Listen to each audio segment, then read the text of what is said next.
Hello friends, इस video में मैं आपको इस पैराग्राफ का मीनिंग समझाऊंगा। ये न्यूटन्स लॉ ऑफ मोशन का है, एनसीईआरटी बुक से फिजिक्स का। तो मैं इसी का कॉम्प्रिहेंड करता हूँ कि कैसे, किसका मतलब क्या है। आप लोग भी किताब खोलकर देखिए, मैं लाइन बाय लाइन एक्सप्लेनेशन करता हूँ, ठीक है। कह रहा है मोर ऑफन हाउ एवर, है ना। देखिए आप लोग भी इसी तरह से हाथ में एक पेंसिल लेके अंडरलाइन करिए और पढ़िए और देखिए मैं क्या कह रहा हूँ, उसका अर्थ समझिए, मतलब समझिए। We do not know all the forces to begin with. In that case, we know that, and देखिए यहाँ एक important लाइन है, करें in that case if we know that object is unaccelerated, it is either at rest or uniform linear motion. We can infer from the first law that net external force on the object must be zero. ठीक है, gravity is everywhere for terrestrial phenomena. In particular, every object experiences gravitational force due to Earth. Also, object in motion generally experience friction, viscous drag. If then on Earth an object is at rest or in uniform linear motion, it is not because there are no forces acting on it, but because the various external forces cancel out, adding up zero net external force.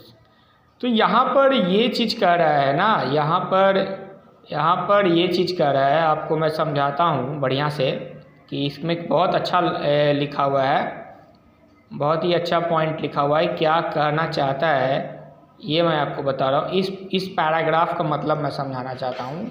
ये आपको simply ये कह रहा है कि यहाँ पर जैसे कि नेचर में बहुत सारे फोर्स एग्जिस्ट करते हैं, फ्रिक्शनल फोर्स, नेचर में ये सब फोर्स एग्जिस्ट कर रहे हैं। फ्रिक्शनल फोर्स, ग्रेविटेशनल फोर्स, सब कुछ ये एग्जिस्ट करते हैं, नेचुरल फोर्सेस है, ऐसे है ना, नेचुरली लग जाते हैं। इसके बावजूद भी अगर हम कहें कि यहाँ पर एक ब्लॉक है जिसका मास m है, हम ये कहें कि ये एक्सेलरेट नहीं है। देखिए, अगर मैं कहूँ कि ये जो ब्लॉक है वो एक्सेलरेट नहीं है, नॉट एक्सेलरेटेड।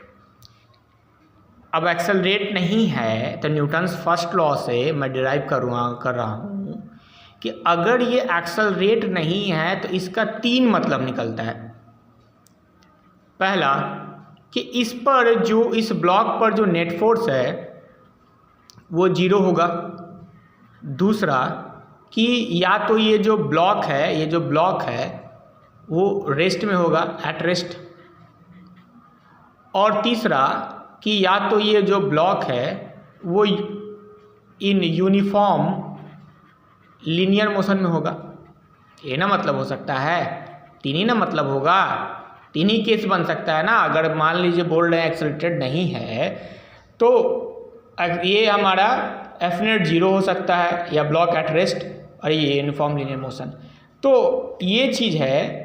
तो अब आप देखिएगा इस चीज़ को कि एफ नेट 0 का मतलब, देखिए मैं बार बार बोलता हूँ, एफ नेट 0 का मतलब ये हुआ, इसका मतलब देखिए स्टूडेंट समझ नहीं पाते हैं। एफ नेट 0 का मतलब ये हुआ कि इस पर फोर्स लग रहा है, इस ब्लॉक पे फोर्स लग रहा है, समझिएगा, इस ब्लॉक पे फोर्स लग रहा है, लेकिन जो फोर्स लग रहा है चारों तरफ से वो एक दूसरे को कैंसल आउट कर रहा है, ठीक है। तो टोटल 0 है, नेट फोर्स 0 है। तो नेट फोर्स 0 का मतलब ये नहीं हुआ कि इस पर कोई फोर्स ही नहीं लग रहा है, नहीं, फोर्स लग रहा है।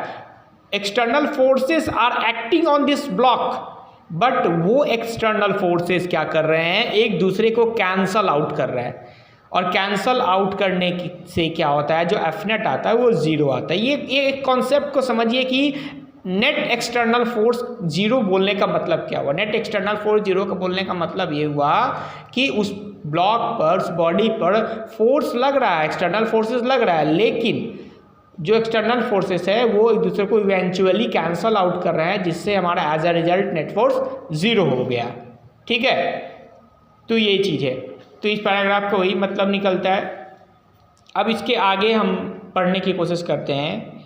ठीक है, तो कहता है consider a book at rest on a horizontal forces, it is subject to 2 external forces due to, तो ये चीज़ acting downward and upward by table by the normal force. देख लीजिए, R is self adjusting force, the forces are not quite known fully, है ना, but the state of motion is known, we observe the book is at rest. इसी को मैं पढ़ लेता हूँ। We can include the first law, the magnitude of R equal, ठीक है, एनकाउंटर्स इन W बराबर R, forces cancel out, therefore the book is at rest, this is correct incorrect reasoning, the correct statement since the book is observe to be rest, the net external force on it must be 0 according to first law, this implies that not all force must be equal to opposite to the, ठीक है, wait W।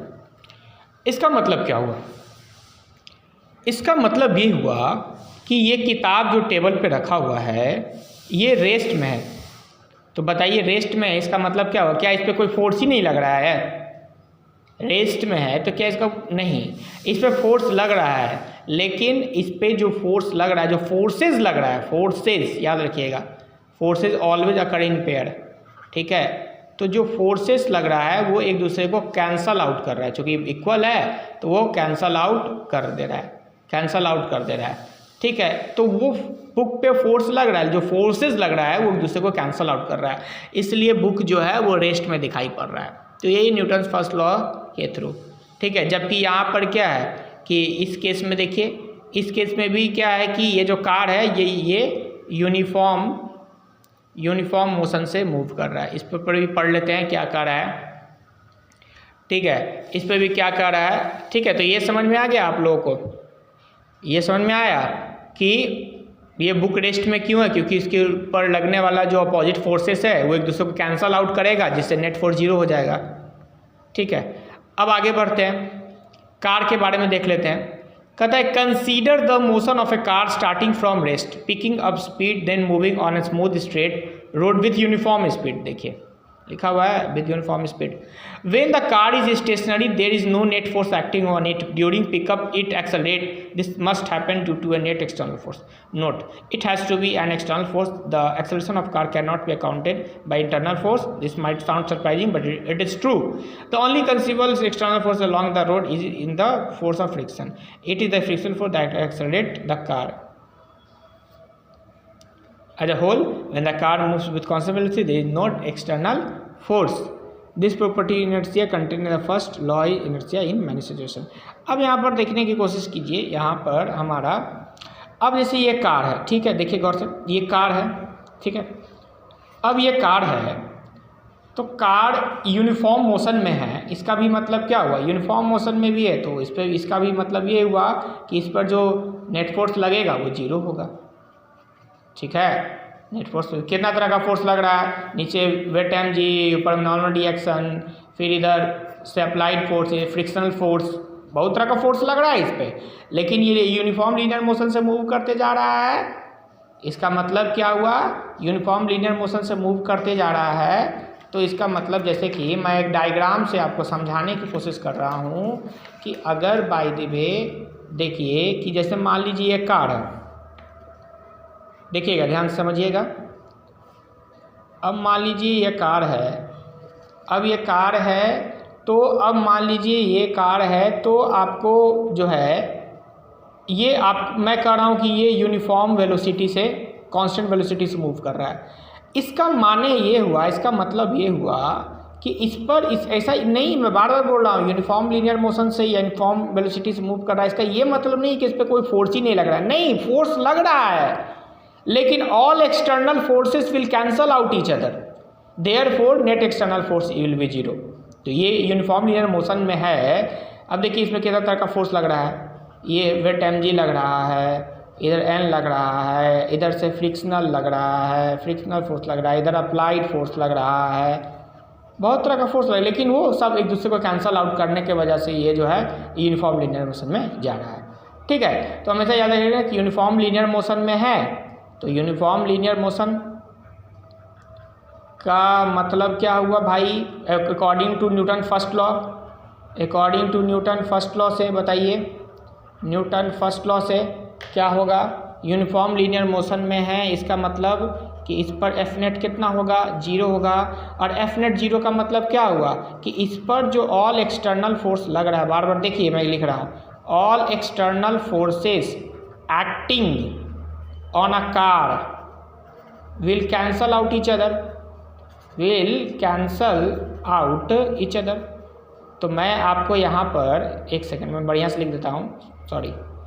तो मैं यहाँ पर आपको इसका मतलब समझा रहा हूँ कि एफ नेट 0 का मतलब क्या होता है। अगर कोई आपसे बोले कि एफ नेट 0 का मतलब क्या, उस बॉडी पे कोई फोर्स ही नहीं लग रहा है, तो आप बोलिएगा नहीं फोर्स लग रहा है, 3-4 तरह का फोर्स लग रहा है, लेकिन सब फोर्स एक दूसरे को कैंसल आउट करते जा रहा है। इस नेट फोर्स का 0 बोलने का यही मतलब होता है। ठीक है, तो इसके आगे अब हम लोग पढ़ लेते हैं कि है ना, उम्मीद है कि आपको समझ में आ गया होगा।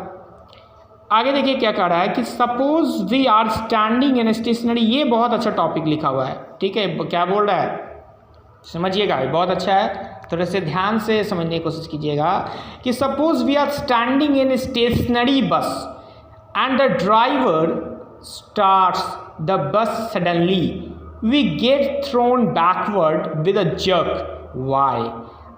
तो यहाँ पर देखिए, जैसे कि ये आपको कहना चाह रहा है कि कभी कभी ये नहीं होता है कि आप लोग बस में ट्रैवल करते हैं, आप लोग बस में ट्रैवल करते हैं ना, तो कैसे कभी कभी ऐसे रियल लाइफ एक्सपीरियंस हुआ होगा कि बस में मान लीजिए आप स्टैंडिंग पोजीशन में हैं इस तरह से, या सिटिंग पोजीशन में हैं, तो आप देखते हैं कि एकाएक ड्राइवर चल पड़ता है, बस जो है एकाएक स्टार्ट कर देता है, तो हम लोग बैकवर्ड, हमारा है ना, हम पीछे की ओर, हमारा जो फिट तो जमा रहता है लेकिन हम पीछे की ओर, हमारा जो बॉडी है, बॉडी पार्ट है, वो पीछे की ओर हो जाता है। वो पीछे की ओर क्यों हो जाता है, ऐसा एक्सपीरियंस किए होंगे।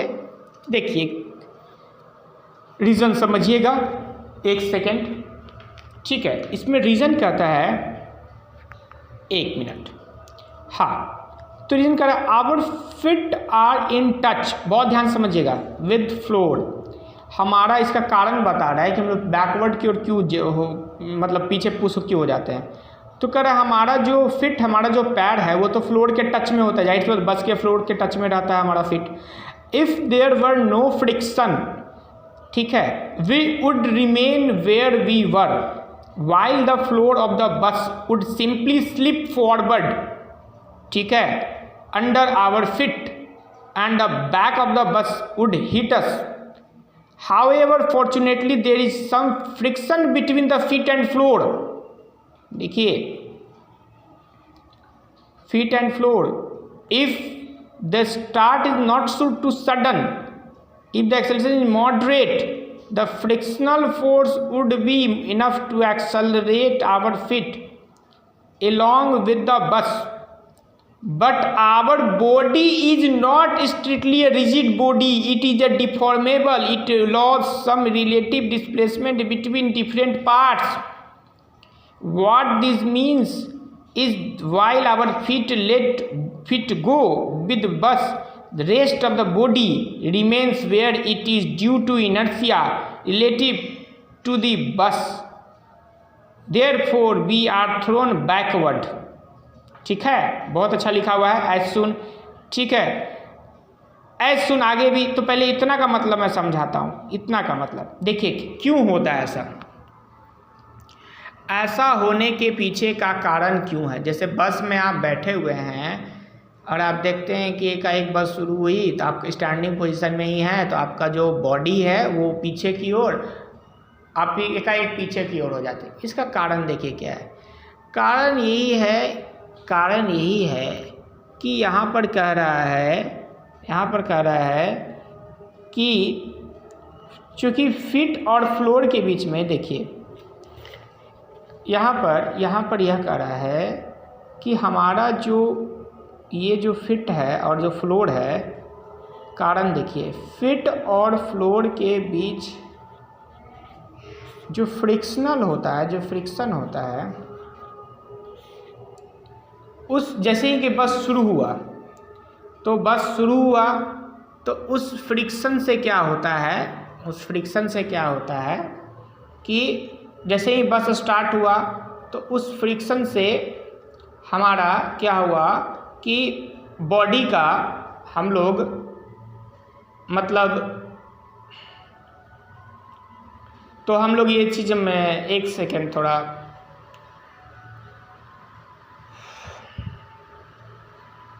हाँ, तो फ्रिक्शन क्या करता है ना, फ्रिक्शन ये करता है कि हमारे, जैसे मान लीजिए कि ये अच्छे समझिएगा, जैसे मान लीजिए ठीक है, ये हमारा फीट है और ये हमारा फ्लोर है, तो क्या करता है फ्रिक्शन कि जैसे ये शुरू हुआ तो फ्रिक्शनल क्या करता है, ये हमारे लेग को आगे की ओर लेके जाना चाहता है, हाँ, हमारे लेग को आगे की ओर लेके जाना चाहता है, ठीक है, तो वो तो आगे बढ़ जाता है, लेकिन हमारा जो रेस्ट बॉडी पार्ट है वो नहीं, वो चूँकि इनर्शिया ऑफ रेस्ट में रहता है, जैसे हमारा जो इतना जो बॉडी पार्ट है वो इनर्शिया ऑफ रेस्ट में नहीं, रेस्ट में ही रहना चाहता है, वो नहीं आगे बढ़ना चाहता, लेकिन ये जो है चूँकि फिट जो है वो फ्लोर के टच में है, बस के फ्लोर के टच में है, तो चूँकि बस का फ्लोर आगे बढ़ गया तो जो उसके कॉन्टैक्ट में फीट है वो भी आगे बढ़ जाता है, लेकिन ये जो रेस्ट बॉडी पार्ट है वो जो है वो इनर्शिया ऑफ रेस्ट की वजह से आगे बढ़ना नहीं चाहता, आगे बढ़ना नहीं चाहता, इस वजह से वो क्या होता है कि वो पीछे की ओर बैकवर्ड हो जाता है, वो पीछे की ओर ढकेलाया हुआ महसूस करता है। समझ रहे हैं हम क्या करना चाह रहे हैं कि फ्रिक्शन क्या करता है ना, फ्रिक्शन के वजह से क्या होता है कि बस शुरू हुआ, इधर अप्लाइड फोर्स लगेगा, बस स्टार्ट हुआ, इधर अप्लाइड फोर्स लगा तो इधर फ्रिक्शन फोर्स लगा, उस वजह से क्या हुआ कि हमारा क्या हुआ कि जो लेग है वो लेग जो है वो फ्लोर के टच में है, कांटेक्ट में है, इस वजह से वो स्टैटिक रहता है, ठीक है, लेकिन रेस्ट बॉडी पार्ट जो है वो इनर्शिया ऑफ रेस्ट की वजह से वो नहीं चलना चाहता, यानी कि जो लेग है वो फ्लोर के टच में है, फीट जो है फ्लोर के टच में है, तो फीट चूँकि फ्लोर के टच में है तो फ्लोर आगे बढ़ेगा तो फीट भी आगे बढ़ेगा ऑटोमेटिक, लेकिन रेस्ट बॉडी पार्ट जो है वो इनर रेस्ट में ही रहना चाहता है, इसलिए वो आगे बढ़ना नहीं चाहता, इसलिए वो जो है स्टार्ट होने पर वो सीधा पीछे की ओर ढकला जाता है, समझ गए है ना, तो इस इनर्शिया ऑफ रेस्ट की वजह से वो पीछे की ओर ढकला जाता है, समझ रहे हैं। तो एक बार फिर से मैं सम अप कर देता हूँ, ठीक है, तो समझ गए होंगे कि फ्लोर आगे बढ़ेगा, बस आगे बढ़ा तो बस का फ्लोर आगे बढ़ा, अब बस का फ्लोर आगे बढ़ा तो उसके साथ जो फीट है फीट भी आगे बढ़ना चाहेगा, वो आगे बढ़ भी जाता है, लेकिन ये जो रेस्ट बॉडी पार्ट है वो इनर्शिया ऑफ रेस्ट की वजह से वो आगे बढ़ना नहीं चाहता, तो वो इनर्शिया ऑफ रेस्ट की वजह से पीछे की ओर ढकेला जाता है। तो आई होप कि आपको ये समझ में आया होगा कि ऐसा क्यों होता है। अब आगे हम लोग बढ़ते हैं, थोड़ा सा और बचा हुआ है, कहता है as soon as that happens however the muscular forces on the rest of the body come into play to move the body along with the bus. A similar thing happened when the bus suddenly stopped. Our feet stopped due to friction. We did not allow relative motion between the feet and floor of the bus, but the rest of the body continued to move forward due to inertia. We are thrown forward. The restoring muscular force again come into play and bring the body the rest. अब एक और घटना घटती है, एक और घटना जैसे कि देखिए क्या घटती है, जैसे इसी तरह से अगर आप देखे होंगे ऐसा भी होता है कि जैसे मान लीजिए बस चल रही है, अब भैया बस में आराम से बैठे हुए हैं, बस चल रही है आराम से, बस एकदम हम लोग मज़े एकदम चल रहे हैं, जा रहे हैं, बस चल रही है। अब देखते होंगे कि बस चल रही है, अब इसी में एकाएक जो है ड्राइवर ने क्या किया, ब्रेक अप्लाई कर दिया, ब्रेक मार दिया, तो एकाएक हम लोग आगे की ओर फॉरवर्ड यानी आगे की ओर मतलब ढकेला जाते हैं। तो आगे की ओर जो ढकेला जाते हैं, जो आगे की ओर पुलअप हो जाते हैं, तो वो क्यों होता है, आगे की ओर क्यों चले जाते हैं, है ना, फॉरवर्ड हम लोग क्यों चले जाते हैं, ठीक है। तो इसको भी समझिएगा कि जैसे चल रहे हैं, अब जैसे मान लीजिए कि जैसे मान लीजिए बस चल रही है, तो बस चल रही है तो जो हमारा फिट है और हमारा जो बॉडी है वो दोनों क्या है, इनर्शिया ऑफ मोशन में है, दोनों ही इनर्शिया ऑफ मोशन में आराम से मोशन, इनर्शिया ऑफ मोशन उसको हो गया। लेकिन जैसा ही इनर्शिया ऑफ मोशन मतलब मोशन में, तो मोशन में बना रहना चाहेगा।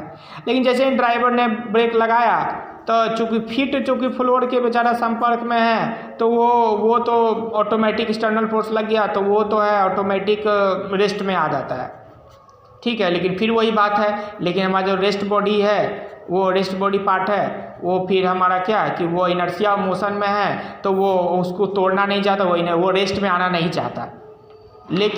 लेकिन अब चूँकि एक्सटर्नल फोर्स लग गया, बताए थे कि इनर्शियल बताए थे ना कि एक्सटर्नल फोर्स जब लगेगा तभी ना कोई भी ऑब्जेक्ट जो है अपने स्टेट को चेंज करे जाएगा। तो होता क्या है कि जैसे कि बस चल रहा है, तो बस चल रहा है तो फीट जो है, फीट भी इनर्शिया ऑफ मोशन में और बॉडी भी इनर्शिया ऑफ मोशन में, आराम से दोनों आदमी दोनों चाह रहा है कि मोशन में रहे। लेकिन जैसे ही बस ने ड्राइवर ने ब्रेक लगाया तो फीट तो बेचारा बस के फ्लोर के कॉन्टैक्ट में है। फीट किसके कॉन्टैक्ट में है? बस के फ्लोर के कॉन्टैक्ट में है।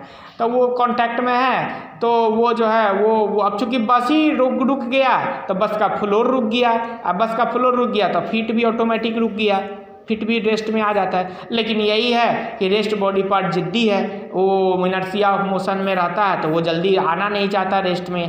तो वो फिर क्या है, तो उसका अपोज करता है। तो अपोज करने की वजह से वो है कि वो फॉरवर्ड जो है वो जो है पुल हो जाता है, वो ढकेला जाता है, लगता है कि वो चला गया, फॉरवर्ड झुक जाता है, फॉरवर्ड की ओर झुक जाता है, फॉरवर्ड की ओर झुक गया। तो यही चीज़ है, समझ गए? तो यही चीज़ है, बात को समझिए। यहाँ पर इनर्शिया का कॉन्सेप्ट है, समझिए कि जब बस चल रही है तब जो पता है कि कैसे कैसे क्या होता है, किस तरह से वो क्यों होता है।